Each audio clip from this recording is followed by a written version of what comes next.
for today's video, I was going to tell you an experience that my grandfather had back when he was a teenager.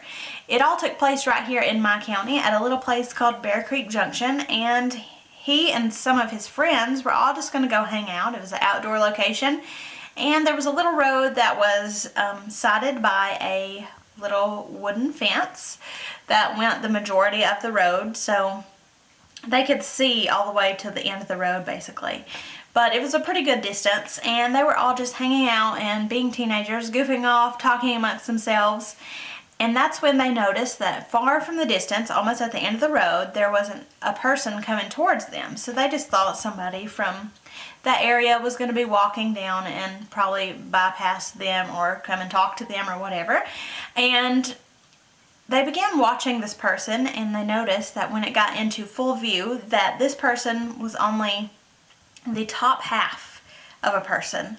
So they were all startled. They said they couldn't take their eyes away. They were just staring blankly at this figure, and as it got closer and closer, they could see even more prominently that it was just the top half of a man. So it got closer and closer, and suddenly this half of a man turned towards its right and went towards the fence, went through the fence, and disappeared right in front of all of their eyes.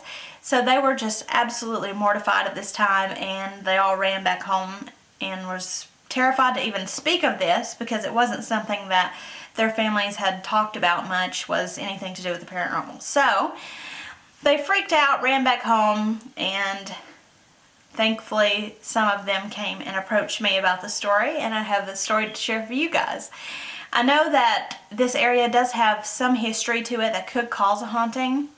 I know there was a murder in this very area, someone that lived on that road, and maybe it was the man that was murdered there. They said it did resemble him, but they couldn't guarantee because they wasn't sticking around enough to see if it came back or anything, but they just gave me the details of what they did see, and it's quite possible that that man is still there. Maybe he's not at rest, but that's just a really interesting story. I love to hear stories from all generations, especially the older generations, just to have something to compare our experiences today to see if there's any differences or similarities.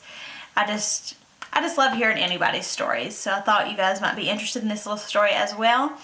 Thank you guys so much for watching. I hope you guys enjoyed this. I love you guys so much, and don't forget to subscribe if you've not already. I'll be posting a new video every Wednesday and Sunday, and until then, bye guys.